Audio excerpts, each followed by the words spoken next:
Malaquias 4:6. Vou falar para vocês hoje aqui sobre pai, marido e homem segundo o coração de Deus. Ok? Texto conhecido de todos nós, Malaquias 4:6 diz assim, ó: e ele converterá o coração dos pais aos filhos e o coração dos filhos aos seus pais, para que eu não venha e fira a terra com maldição. E ele converterá o coração dos pais aos filhos e o coração dos filhos aos seus pais, para que eu não venha e fira a terra com maldição. Os estudos do comportamento humano, da psiquiatria, da psicologia, chegam ao conhecimento de algo que não é mais novidade, mas que está cada vez mais sistematizado sobre o papel do homem no crescimento dos filhos, sobre a responsabilidade, assim por dizer, masculina do homem no seu desempenho de papel de homem, de macho, dentro do relacionamento familiar.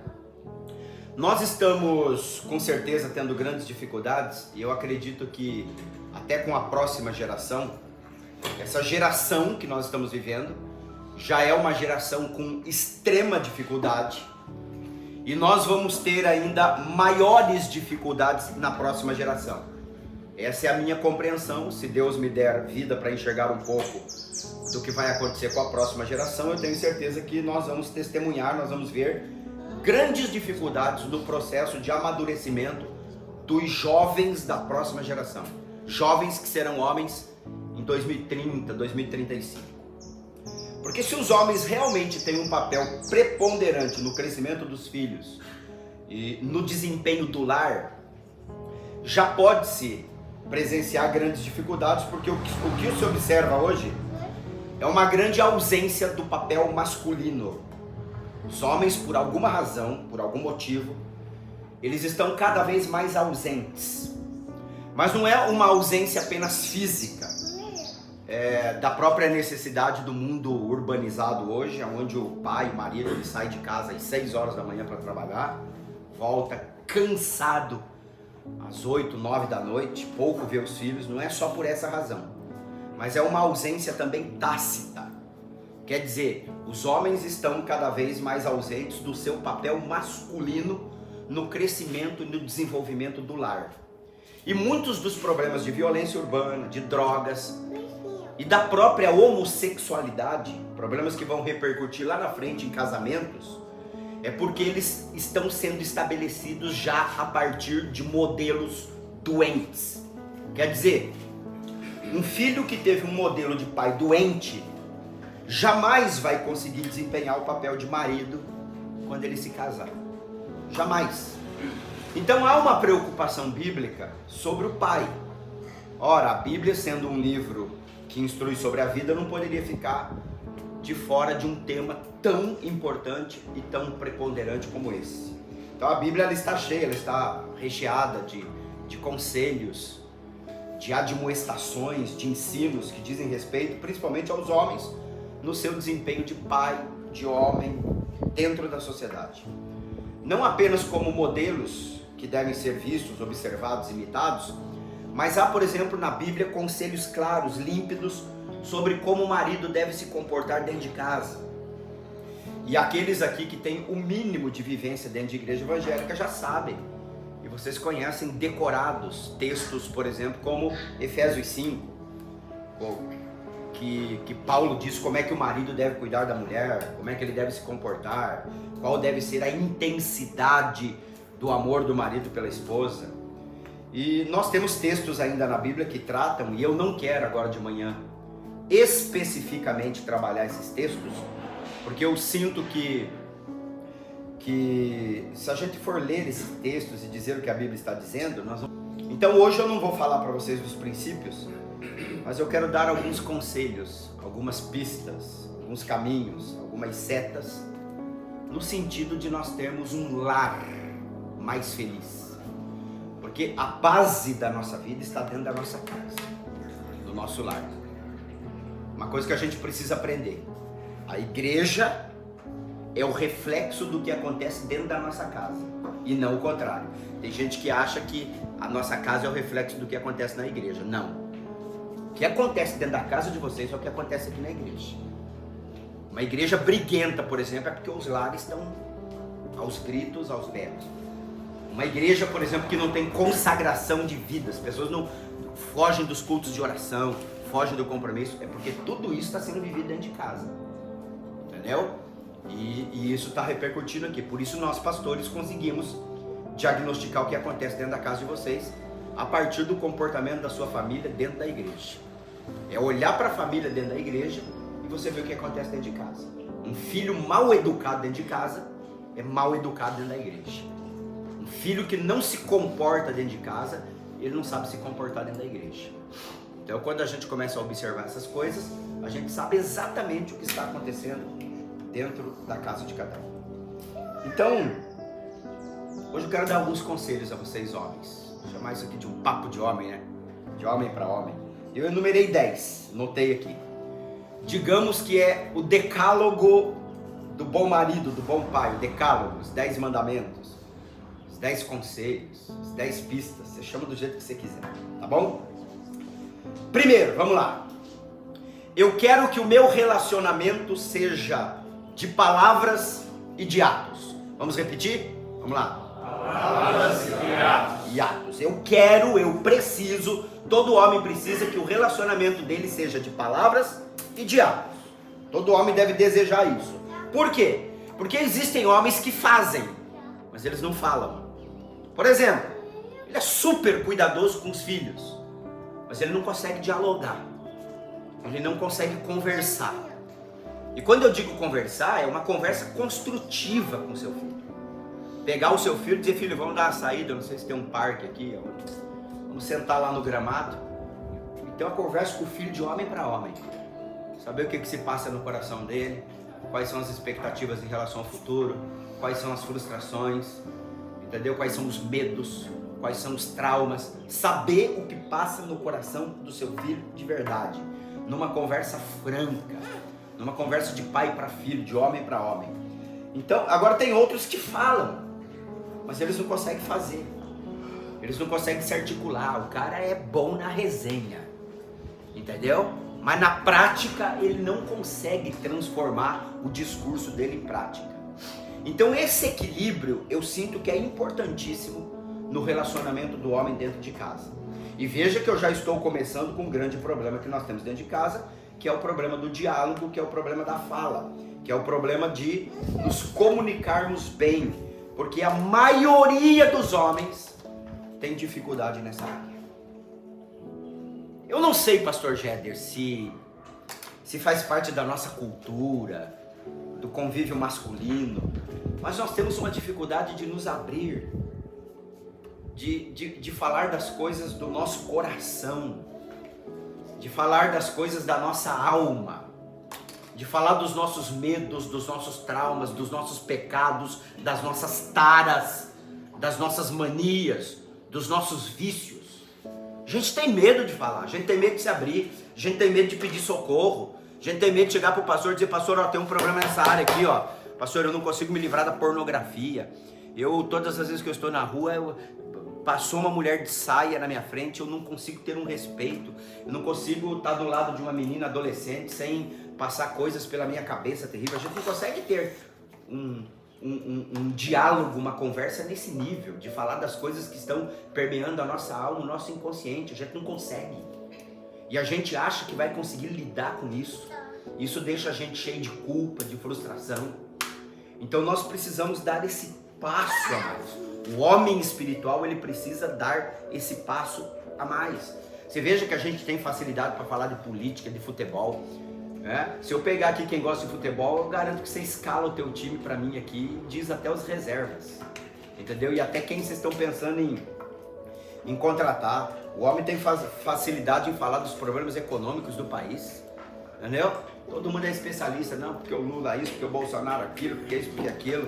Discutir sobre carro, meu irmão faz isso, olha, o problema é aquilo.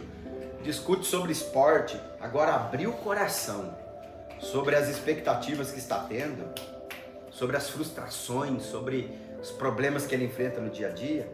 Basta você perguntar para o homem, daí como é que está a sua vida? Acabou, não tem condições, não tem diálogo. Essa é a nossa maior dificuldade. Então os homens precisam aprender a dialogar, principalmente com os seus filhos na idade da adolescência e na idade da juventude. Porque como pastor, a maior queixa que eu tenho dos filhos é a seguinte: o meu pai conversava comigo até quando eu tinha 5, 6, 7 anos de idade. À medida em que eu fui ficando homem, à medida em que eu fui ficando mulher, à medida em que eu fui engrossando a voz, à medida em que eu fui me tornando mais menina, né? O meu pai parou de conversar comigo. E aí abriu-se uma lacuna no nosso relacionamento, e o nosso relacionamento passou a ser trivial. Só, e aí, filhão, como é que tá? Tudo bem, velho? E aí, como é que foi na escola hoje? Tudo bem? E não passa disso. É igual aqueles meninão hoje que vai namorar e não tem conversa com as meninas, né? Só fica lá, e aí, gata, tudo bem? Tudo bem. Por isso que de vez em quando você vê uns caras aí mais feios que a mãe da misericórdia. Entendeu? O cara pediu pra ser feio, entrou 2 vezes na fila, Deus exagerou, o diabo deu uma cutucada. E você olha o cara do lado dele com uma mulher lindíssima. Você fala, pô, o que esse cara aí tem? Sabe o que ele tem ou não? Sabe dialogar, sabe conversar, entendeu? E aí tem uns outros caras aí bonitão, malhadão de academia, que você chega e só, olha aí, meu irmão, toca aqui, cara, e pá. Entendeu? Só fala de academia. E não sai nada.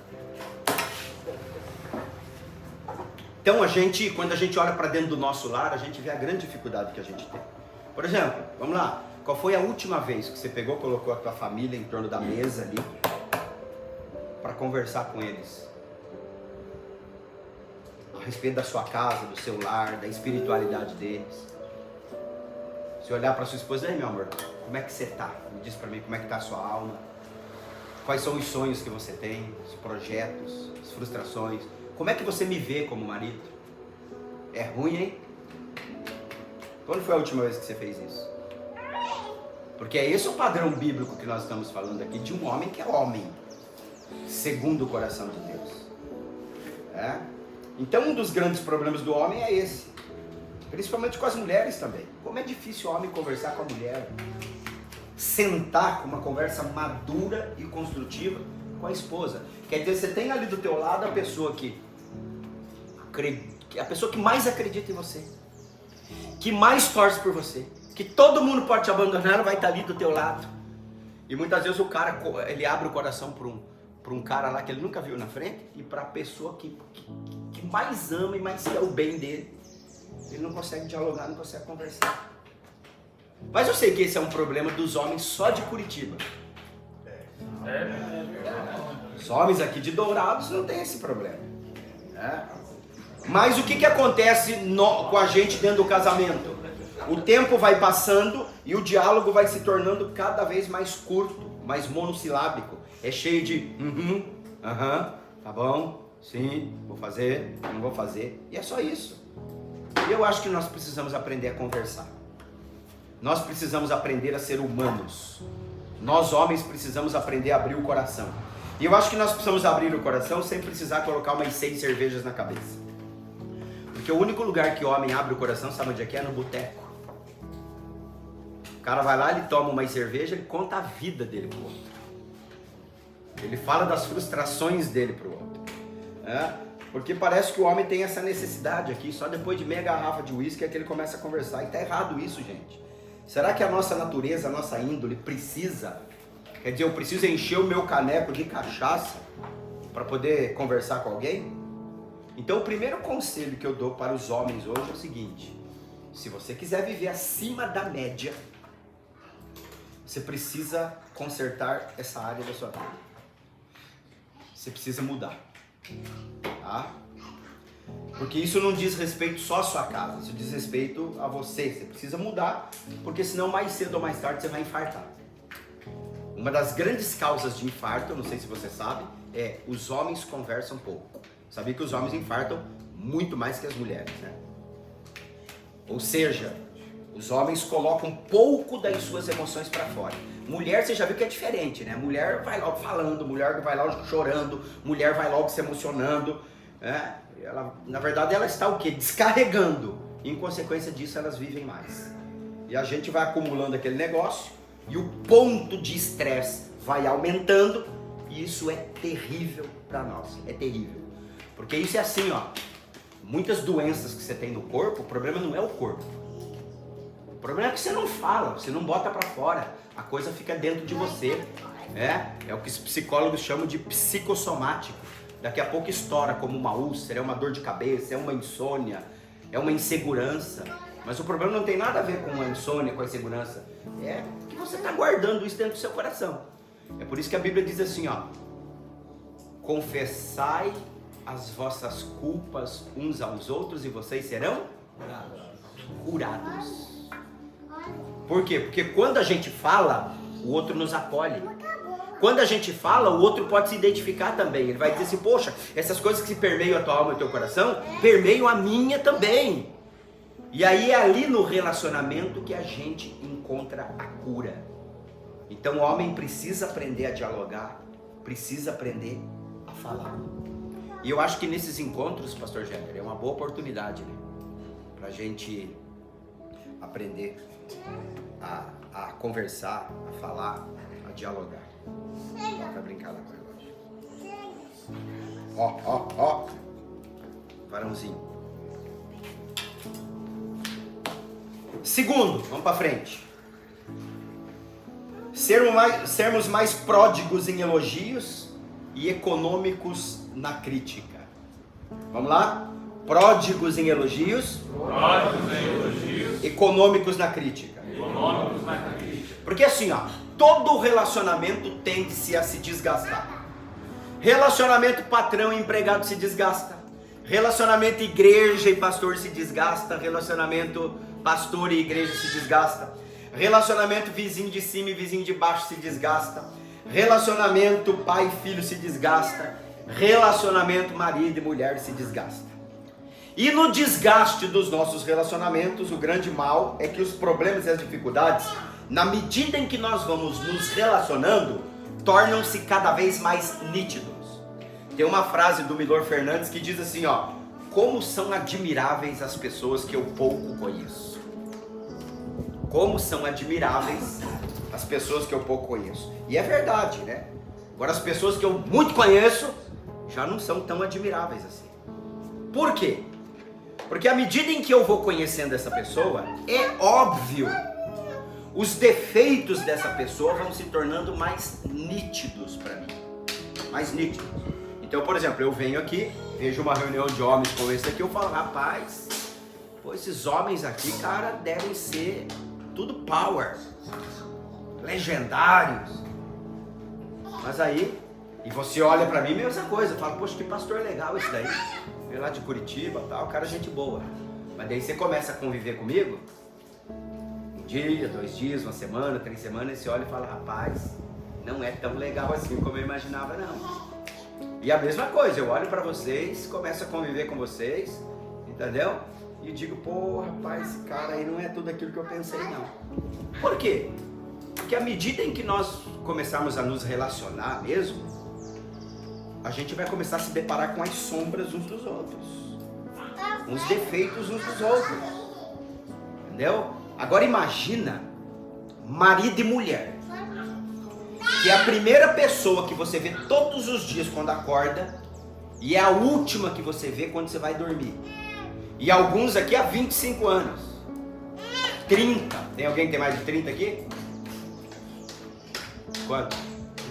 34 anos. Então você veja, os defeitos, o cheiro, tudo daquela pessoa é mais nítido para você do que para os outros. E a tendência de um relacionamento que passa por esse processo é o quê? Se desgastar. Você começa a ver com mais nitidez os problemas e os defeitos. E é algo da natureza humana se concentrar nos problemas. Então, eu vejo isso, por exemplo, na igreja. O pastor, ele ajuda. Basta um erro. Um errinho do pastor. O cara abandona e vai embora. Mas você foi embora porque o pastor Jed fez isso e aquilo. Mas ele desconsiderou todos os anos que o pastor fez de coisa boa para ele. Eu tenho um irmão lá na minha igreja que diz assim, pastor deve ser difícil, né? Porque o pastor pode servir um arrozinho fresco todos os dias pra gente. Mas se um dia ele servir um arroz requentado, uma vez só, o cara já vai julgar ele pelo arroz requentado pro resto da vida. E é verdade. A gente vê isso na igreja. O pastor pega um cara, tá lá 5, 6 anos só ajudando, abençoando e tal. De repente, um errinho que ele comete, o cara rompe o relacionamento e vai embora. E desconsidera tudo de bom que foi feito, todas as vezes que ele estendeu a mão e tudo. Então há uma necessidade, um esforço da nossa parte de começarmos a ver coisas boas naquela pessoa. Então quando eu digo assim, ó, eu quero ser econômico nas minhas críticas, é por quê? Porque ver o defeito das pessoas e conviver com os defeitos das pessoas é muito difícil, entendeu? E não tem virtude nenhuma em ver defeito na vida dos outros. Agora, virtude é eu olhar para você e dizer assim, ó, eu vou focar na vida dessa pessoa que ele tem de bom. Eu vou focar na vida dessa pessoa que ele tem de bom. E eu admiro, gente, que, cara, eu conheço pessoas assim que ele quando ele olha para os outros, ele só foca o que o cara tem de bom, cara. Ele vai, por exemplo, para uma reunião, tá todo mundo lá saindo falando assim, rapaz, que palavra horrível hoje. O negócio foi ruim. O cara chega lá e fala, rapaz, eu aprendi isso através do cara. Ele não consegue ver o lado ruim. Ele sempre foca o lado bom. Sempre foca o lado bom. E assim, ó, e muitas vezes a gente foca o lado ruim, sabe por quê? Porque está dentro de nós. A gente não vê o mundo como ele é. A gente vê o mundo como nós somos. Epa.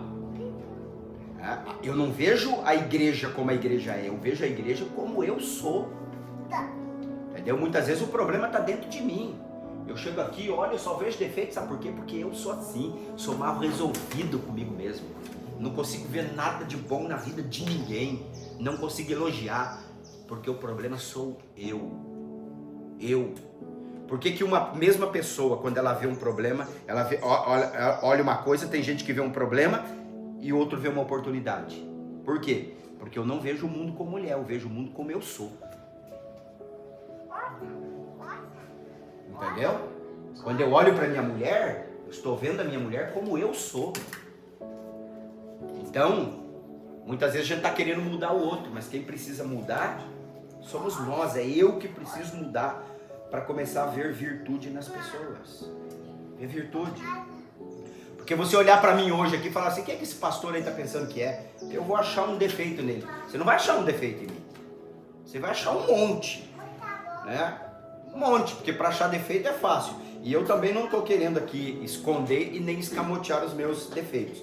Por exemplo, a Fabiana, ela chega para mim lá, minha esposa, e disse, pô, você precisa mudar a tua cara na igreja. Porque você com a cara mostra o que está pensando. Eu falei, eu não vou mudar minha cara coisa nenhuma. Entendeu? Eu falei, eu não quero ficar aqui na igreja que nem um camaleão.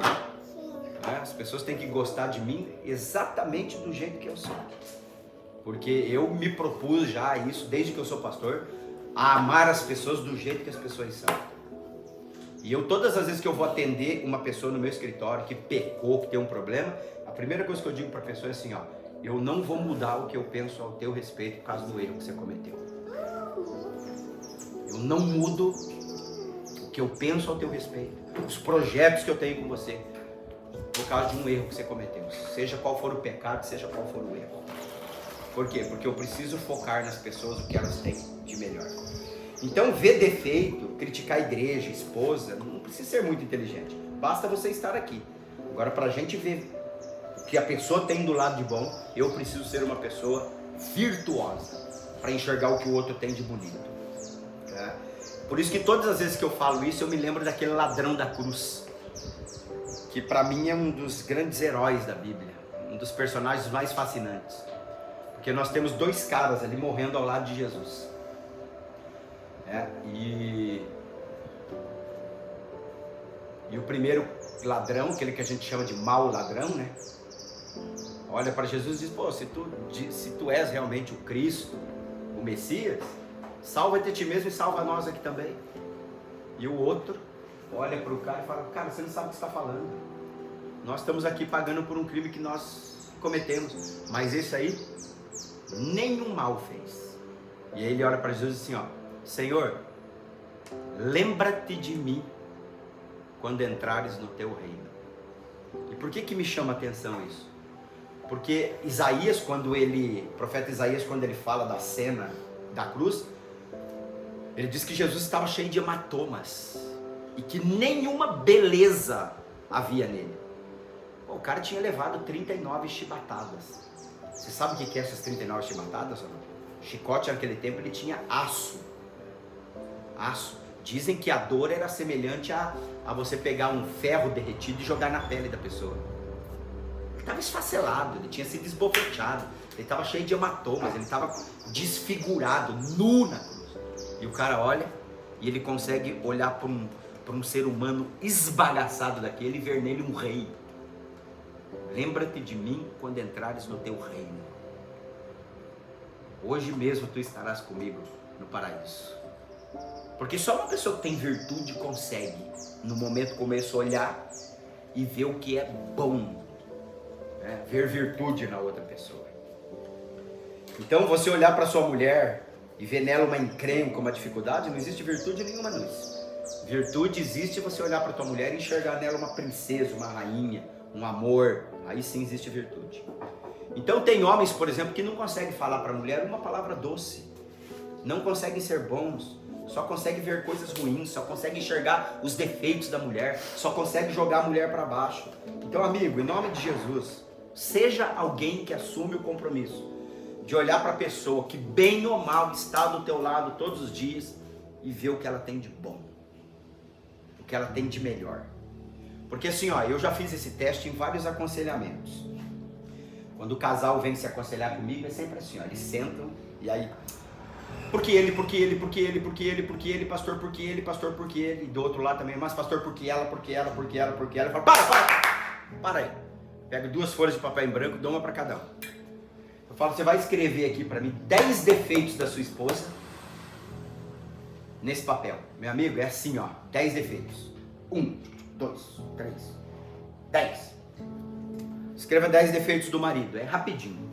Agora eu digo, agora você vai escrever 10 qualidades da sua esposa e 10 do marido. Meu amigo. Travou. Trava. O cara coloca ali um. Boa mãe. 2. Cozinha bem. 3. Já fez, né? O cara já fez o teste. Você parou no qual, só por curiosidade? Você entendeu? E não sai, daí eu digo assim, cara, se eu for ali na... Quem que é o irmão carcereiro aqui? Que trabalha ali? Se eu for ali onde você trabalha, conviver uma semana com os delinquentes, eu vou achar 10 virtudes boas naqueles caras. Eu vou achar. E a gente não consegue achar 10 na mulher da gente, cara.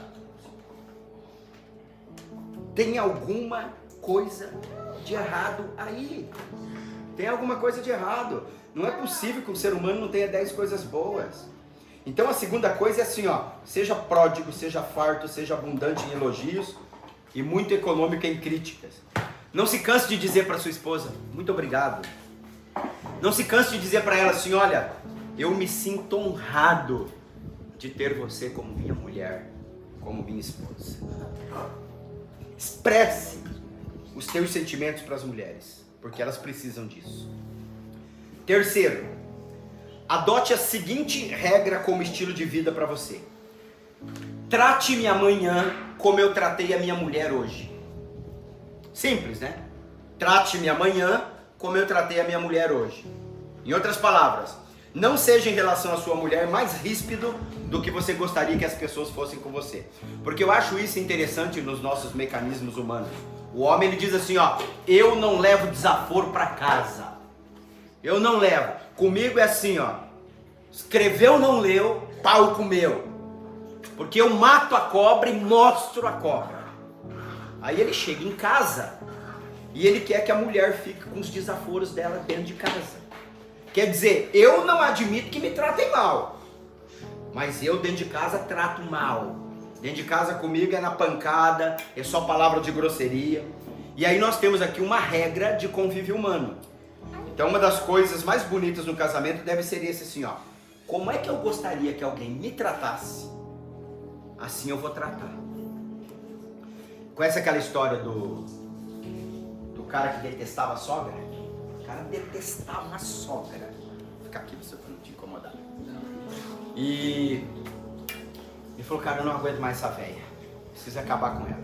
Aí procurou um cara. E esse cara trabalhava com ervas. Ele falou, cara, você não tem uma erva venenosa aí? Pra eu... O que você quer fazer? Eu quero envenenar minha sogra. Eu quero acabar com ela, cara, porque eu não aguento mais a velha. Por que eu não dela? A tua, como se chama? Hoje já vai saber, né? Vamos contar pra ela hoje. Aí... Não, você vai sair com essa erva daqui. Pode escrever que você vai sair com ela daqui. Aí o cara pegou e falou, não, eu tenho aqui, ó. Só que o seguinte, como você detesta a tua sogra e ela sabe disso, nós vamos matar ela aos pouquinhos. Porque se, cara, você coloca o veneno lá, ela morre, quem que vai ser o primeiro suspeito? É você. Renan, detesta a mulher. Então assim, Renan, pega a ervazinha e vai colocando aos poucos. Então quando ela for tomar um chá, você bota no chazinho e entrega o chá pra ela. E vai tratando bem ela, porque se você tratar bem ela, ninguém vai desconfiar de você. Aí o cara pegou aquela ervinha e foi pra casa. Aí a sogra chegava, ele todo incomodado. Vou tomar uma água. Minha sogra, acho que eu pego a água pra senhora, fica tranquila. Tá aqui, minha sogra. E a velhinha. Obrigado. Vamos almoçar, gente? Vamos? Minha sogra, eu vou servir a senhora, minha sogra. Peraí. Arroz, uma carninha e tal. Ô, minha sogra. Pra senhora. Ô, meu genro, obrigado e tal. Tomar um suco agora. Peraí, minha sogra, eu vou servir a senhora. Tá aqui, minha sogra. E a sogra, já na próxima vez, já trouxe um presente pro genro. Meu genro, trouxe esse presente pra você. Eu sei que você gosta de pescar, tá aqui, ó. Um kit de anzol. Deu pro cara. Para aqueles que não são pescadores e pescam. Aí ele já pegou lá o anzolzinho e tal. Ô, minha sogra, obrigado e tal. E aí o que aconteceu? Ele foi fazendo aquilo e a sogra retribuindo. De repente o cara falou, meu Deus, eu descobri que eu amo a minha sogra. E correu no cara e falou, cara, eu preciso de um antídoto para reverter o efeito do veneno. Porque, cara, eu descobri que eu amo a minha sogra, nós estamos se dando bem como nunca. O cara falou, não se preocupe não. Não era veneno nenhum. Aquilo lá que eu te dei era uma erva qualquer. A única coisa que eu queria que você aprendesse é que talvez a tua sogra estivesse apenas reagindo ao teu comportamento. É essa erva que você vai levar. Leva a erva, Renan! Deus falou com você hoje, hein? A partir do momento que ele começou a plantar aquilo na vida da sogra, ela começou a retribuir e o relacionamento foi ajustado. Os que tem sogra, digam amém. Amém. Vocês estão entendendo, não? E não vai ganhar até um carro. Aí, ó. Que nós colhemos aquilo que nós plantamos. Então, o grande problema dos casamentos é que nós somos reativos. Nós não somos proativos. Nós somos reativos. E a grande queixa que eu vejo nos maridos e nas esposas é assim, ó. Pastor, eu sou assim porque ela é assim, ela é assada, ela é desse jeito. O que o cara está dizendo? Eu só estou reagindo. Eu só estou reagindo. Então, para um grosso e meio. O cara diz assim, ó, minha mulher é uma jararaca, então para uma cobra e meia. E o relacionamento é sempre de reação. Então, antes de você no seu relacionamento com a sua mulher fazer qualquer coisa, pensa o seguinte assim, ó. E se ela fizesse isso comigo? Como é que eu me sentiria? Por exemplo, você que gosta de trair a sua mulher. E se ela fizesse isso com você? O que você faria? Como é que você se sentiria? Você que gosta de andar por aí só olhando mulher na rua. E se a tua mulher sair por aí só olhando homem, como é que você se sente? Porque às vezes nós estamos na companhia de outras pessoas, por exemplo, e eu observo assim, o homem faz a mulher passar vergonha na frente de todo mundo. Entendeu? Na frente dos amigos, chama atenção, é grosso. E se tivesse feito isso com você? Como é que você faria? Então aqui nós temos uma regra básica. que Jesus deixou, que nós devemos amar os outros como nós amamos a nós mesmos. Segundo o mandamento, amar o próximo como você ama a si mesmo. Quer dizer, não faça para o outro o que você não gostaria que fizesse com você. É o segundo mandamento do Novo Testamento. Primeiro, amará a Deus acima de todas as coisas. E o segundo, ame o próximo como a si mesmo. Então, um grande segredo antes de eu condenar o meu cônjuge, marido, antes de você condenar a sua mulher, olha para você mesmo. Ou como no ditado bíblico, antes de você querer tirar o cisco do olho do outro, olha o argueiro que está no seu olho. Talvez você diga assim, pastor, eu tenho um monte de coisa errada, eu estou casado, tenho algumas fantasias, e agora que eu estou casado, o que eu faço? É aquela regrinha, né? Talvez a sua mulher não diga para você também, mas talvez ela esteja decepcionadíssima com você. Entendeu? Em outras palavras, às vezes nós homens assumimos uma posição no casamento de que a gente sempre tem razão e a mulher está sempre errada. Mas talvez a tua mulher também esteja com expectativas frustradas em relação a você. Então, o que eu acho que nós precisamos fazer? Olhar um pouco para a graça e para a misericórdia de Deus nas nossas vidas e chegar à conclusão, à compreensão de que nós somos pecadores, de que nós somos defeituosos. Não é a minha mulher que é defeituosa, sou eu. Eu preciso da graça, eu preciso da misericórdia de Deus. Eu preciso assumir. Eu sou humano, eu não sou uma fantasia. Eu preciso assumir que eu tenho as minhas ambiguidades. E eu preciso me colocar diante de Deus e dizer, Senhor, eu quero consertar isso na minha vida. Eu quero consertar e eu vou consertar. E você começar a olhar para sua mulher como uma mulher que tem pele, que tem carne, que tem osso, e não olhar para ela com os olhos da sua fantasia de adolescente, mas olhar para sua mulher com os olhos da maturidade de um homem que sabe o que quer e sabe para onde vai. Então, em sétimo lugar, dê espaço para o outro crescer. Alguns homens tratam as suas mulheres como se fossem crianças. Como se fossem crianças. Tem até uma história de um livro desses que trata de relacionamento, que era o diálogo entre o homem e uma mulher. O marido dizia assim para a mulher, chegou para a mulher e falou, bom, agora que eu estou casado com você, eu quero mostrar para você alguns dos seus defeitos. Aí a mulher disse assim para ele, não se incomode, fique à vontade, porque foram esses defeitos que me impediram de casar com um homem melhor do que você.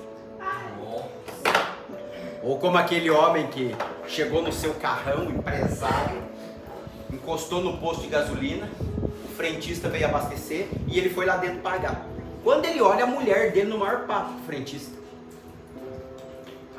Lero. Aí ele invoca, ele entra no carro, a mulher entra.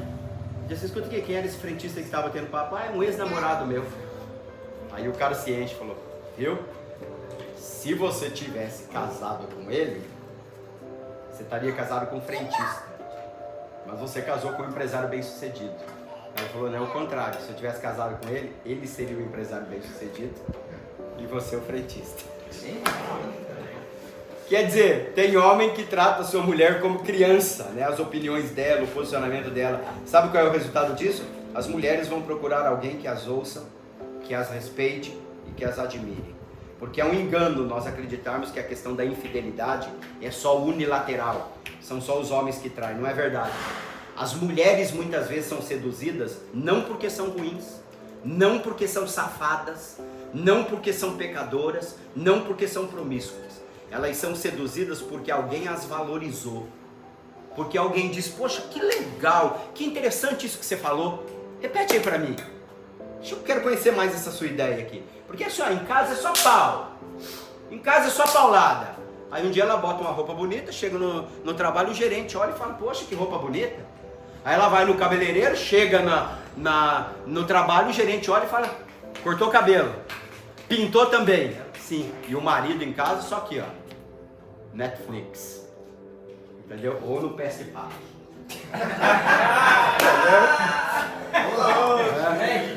Só no celularzinho. Ou só aqui, ó, celularzinho. E como os jovens dizem que quando é com o dedo indicador é velho, né? Só aqui, ó, que nem velhinho. E aí ela vai lá, o cara começa a elogiar. Sabe o que vai acontecer com a tua mulher ou não? Quando ela for se vestir, ela não vai mais se vestir pra você. Ela vai se vestir pro gerente dela. Quando ela for no cabeleireiro, não vai pensar em você. Vai pensar no gerente dela. Para. Fecha o pé que paga então, meu filho. Entendeu? Aí ela vai conversar, sabe com quem? Com o gerente, porque todas as vezes que ela vai, o cara dá atenção, o cara fala que legal, me conta mais, fala um pouquinho, e em casa trata a mulher como se fosse nada, né? Trata a mulher como burra, a mulher não sabe nada. Você já viu? Essas posições vão sendo assumidas de alguma maneira, vão sendo incorporadas. É igual apelido. Você sabe, por exemplo, assim, que muitas vezes a pessoa aceita o apelido só para ser incluído no grupo, entendeu? Mas na verdade ele detesta aquilo. Hoje acabou isso, né? Mas quando a gente era moleque, vocês lembram na escola? A gente era especialista em botar apelido em todo mundo, né? O cara tinha olheira grande era o Dumbo, entendeu? Tinha um menino lá, ele tinha os dentes grandes da boca, a gente apelidou ele de Colinos, né? O Colinos.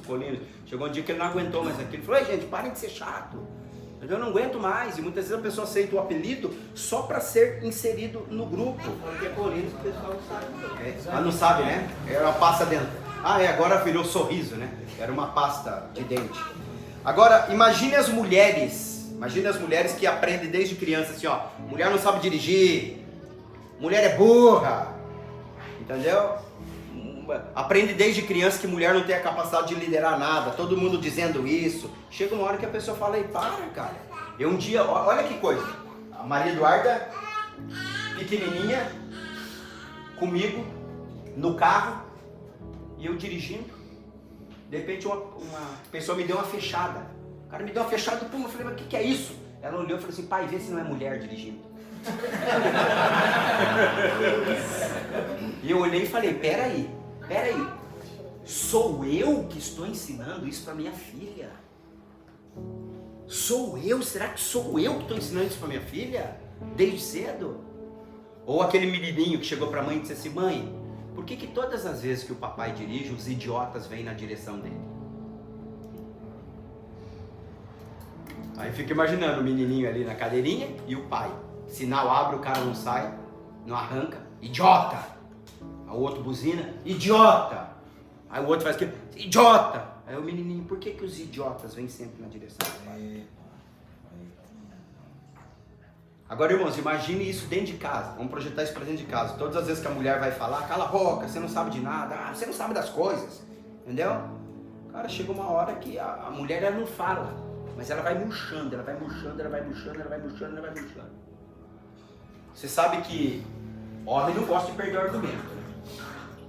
Homem começa a discutir com a mulher, meu amigo, ele quer ganhar o argumento. Ele vai discutindo e a mulher dali, e ele discutindo e ele argumentando. De repente a mulher chora, né? Ela chora. Aí ele: "Ganhei." Você não sabe o que você perdeu.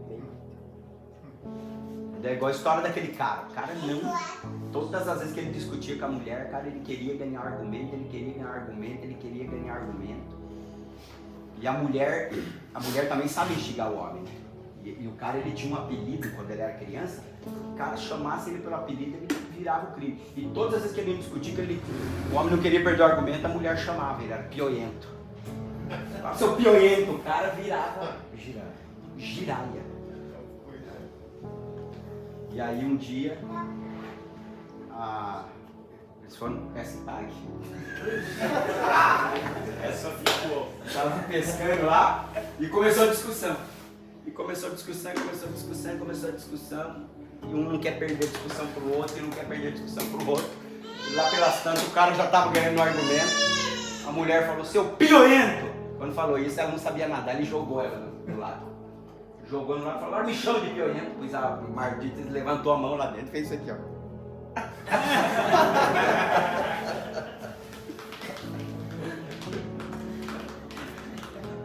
Cara, dê espaço para tua mulher crescer, dê espaço para tua mulher florescer, para ela ser tudo que ela deseja ser, para ela ser até melhor do que você, ganhar mais dinheiro do que você. Eu, por exemplo, não tenho dificuldade nenhuma se a minha mulher ganhar mais do que eu. Graças a Deus, bota para quebrar, meu filho. Porque tem homem que diz: "Pastor, eu não vou admitir isso." a minha mulher ganhando mais do que eu. Já atendi um cara assim, entendeu? Eu, por exemplo, já teve fase na minha vida, eu contei aqui ontem, eu desempregado, a minha mulher bancava a casa, né?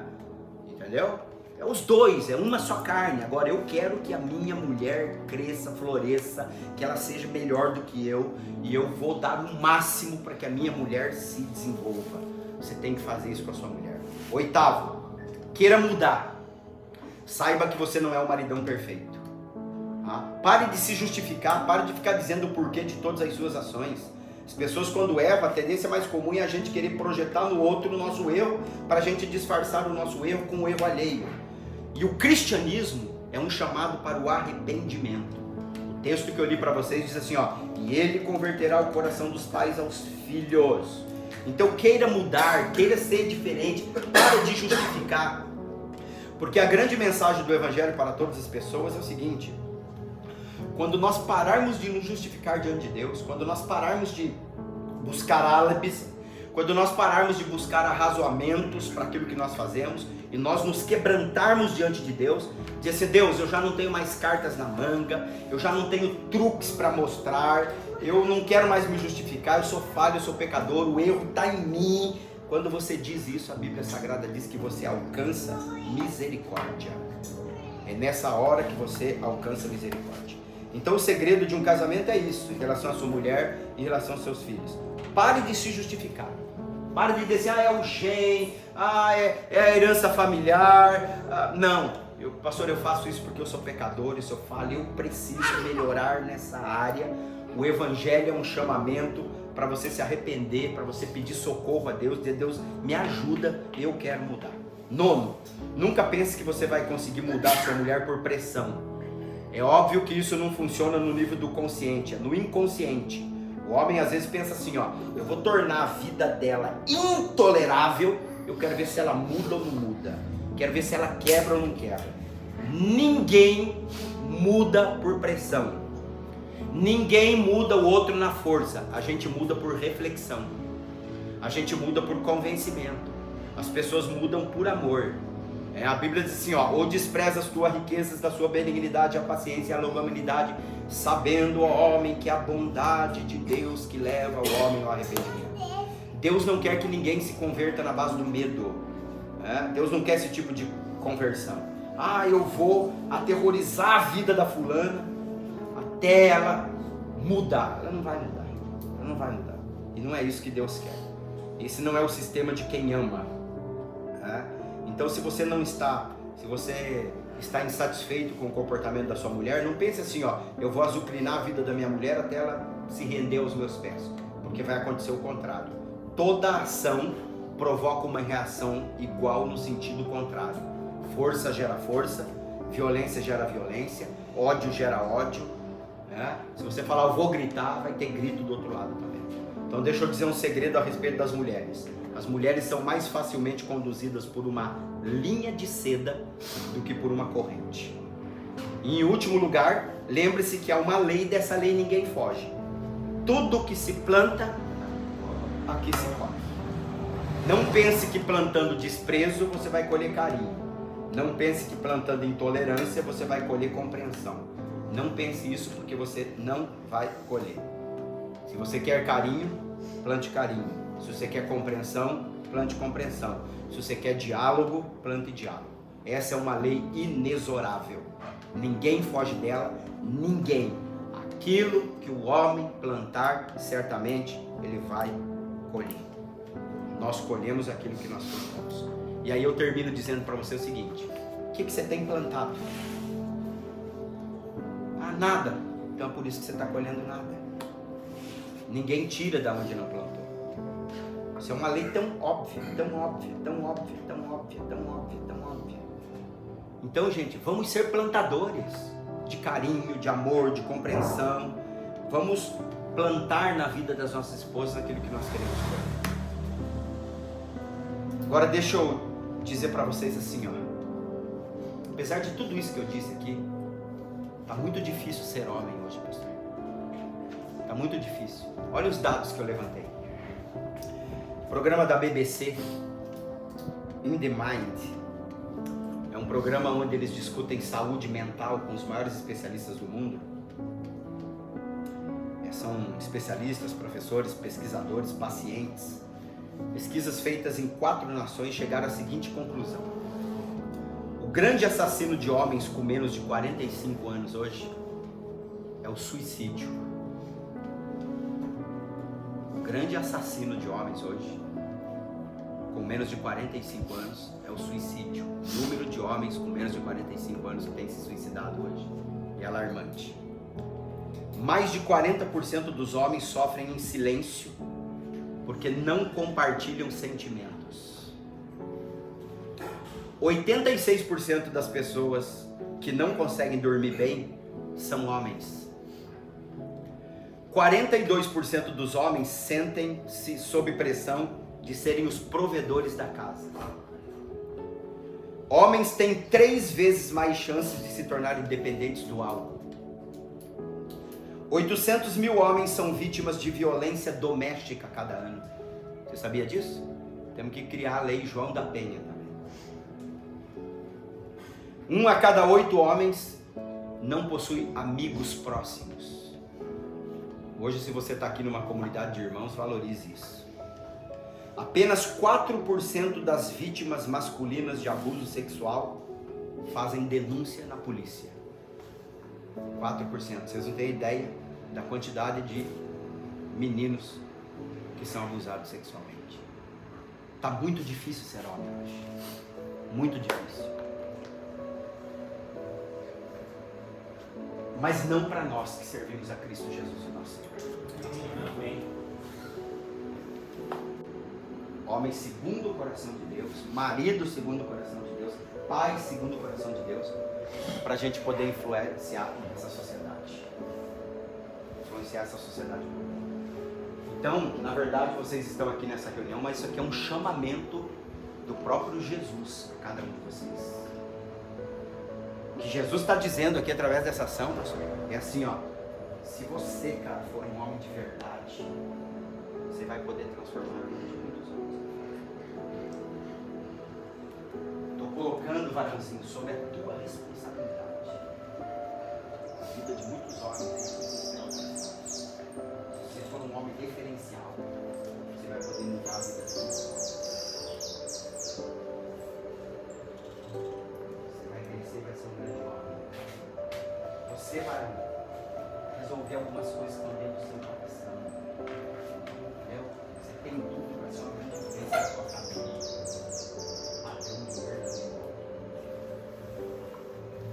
É isso que Deus está dizendo para a gente hoje.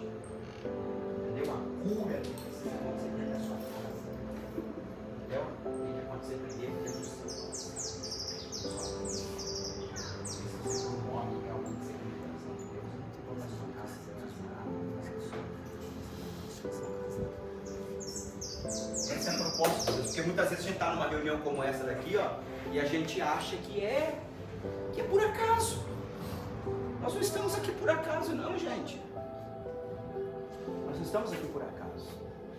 Entendeu? Nós precisamos entender que nós estamos aqui porque Jesus Cristo escolheu cada um de nós. E que Ele quer revolucionar os homens de dourados através da vida de vocês. Então, todos vocês estão aqui com uma missão. Uma missão. Homem que é homem, aí você define para você. Homem que é homem. E nós vamos para cima e nós vamos fazer as coisas acontecerem. Em nome de Jesus. Amém? Amém. Que Deus abençoe a todos vocês.